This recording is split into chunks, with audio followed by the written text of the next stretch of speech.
Il y a une chose qui traîne dans la tête de Trump depuis même son premier mandat. Then I have an Article 2 where I have the right to do whatever I want as president, but I don't even talk about that. Et cette phrase, il l'a répétée plusieurs fois, à plusieurs moments. Trump croit ou fait croire qu'en tant que président, il a le droit de faire ce qu'il veut. À tel point que le 18 mars, il défie directement le pouvoir judiciaire en exigeant la destitution d'un juge fédéral avant d'être rappelé à l'ordre par le président de la Cour suprême, plus haute instance juridique du pays. The President of the United States has essentially declared war on the rule of law in America.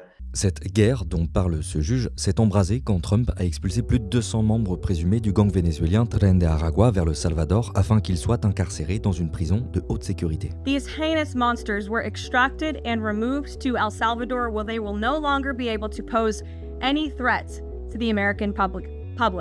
Pour justifier leur expulsion, Donald Trump invoque une loi de 1798 qui permet, en principe en temps de guerre, d'arrêter et d'expulser des ennemis étrangers. Well, this is a time of war because Biden allowed millions of people, many of them criminals, many of them at the highest level. Un juge fédéral à Washington, James Boasberg, est saisi en urgence et ordonne la suspension de l'expulsion.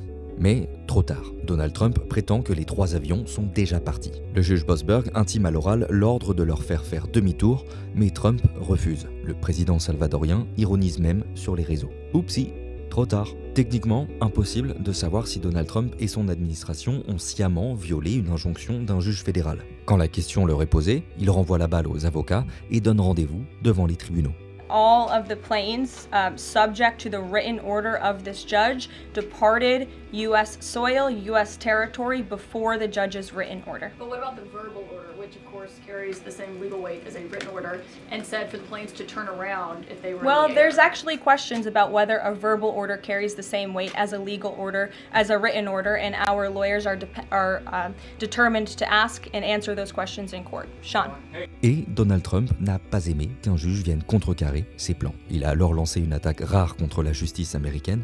Il a appelé à la destitution du juge James Boasberg et l'a même qualifié de gauchiste radical dérangé, fauteur de troubles et agitateur, malheureusement nommé par Barack Hussein Obama. Pour résumer, l'administration Trump pense que les juges fédéraux sortent de leur rôle, défient l'autorité présidentielle et qu'ils émettent un trop grand nombre de décisions défavorables au camp Trump. The judge in this case is essentially trying to say that the president doesn't have the executive authority to deport foreign terrorists from our American soil. That is an egregious abuse of the bench.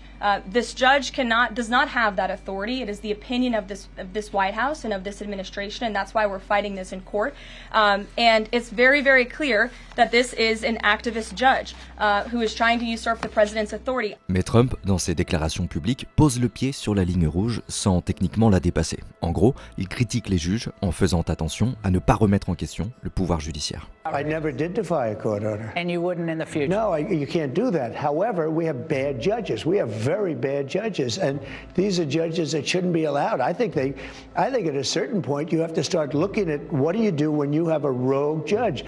The judge that we're talking about, you look at his other rulings, I mean rulings unrelated, but having to do with me, he's a lunatic.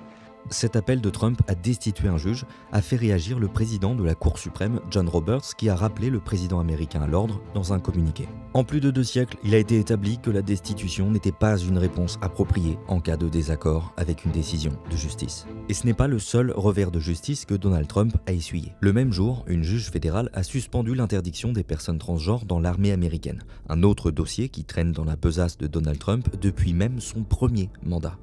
And next, to ensure that we have the most lethal fighting force in the world, we will get transgender ideology the hell out of our military. It's going to be gone. Même chose avec le souhait d'Elon Musk de fermer l'USAID, agence humanitaire gouvernementale des États-Unis. Trump avait gelé l'aide étrangère américaine pour 90 jours, déclenchant des conséquences immédiates et parfois catastrophiques dans de nombreux pays bénéficiaires. If these programs are stopped, and they have been stopped, then people will die. That's the most immediate impact. Mais un juge avait suspendu cette décision, le temps de statuer sur le fond de la question. Plus d'1 mois plus tard, la Cour suprême rend son verdict. Elle somme l'administration Trump de reprendre le versement aux organisations internationales, ce qui représente 1,5 à 2 milliards de dollars.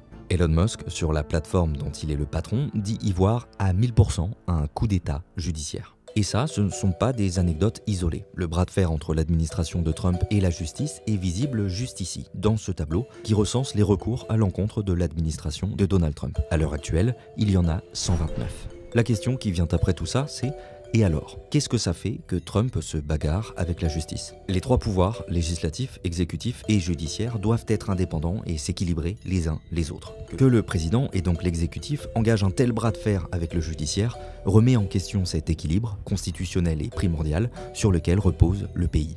This is really extraordinary, and what I said in the hearing was I wanted to be very careful with my words, but I felt like, although a lot of people throw around the term constitutional crisis, we were moving in that direction. Le 20 mars, Donald Trump a demandé à la Cour suprême, via son réseau social, d'agir en sa faveur vis-à-vis des juges qui seraient contre lui. Cessez les injections nationales maintenant, avant qu'il ne soit trop tard. Si le président Roberts et la Cour suprême des États-Unis ne règlent pas immédiatement ce problème nocif et inédit, notre pays sera en très grave danger.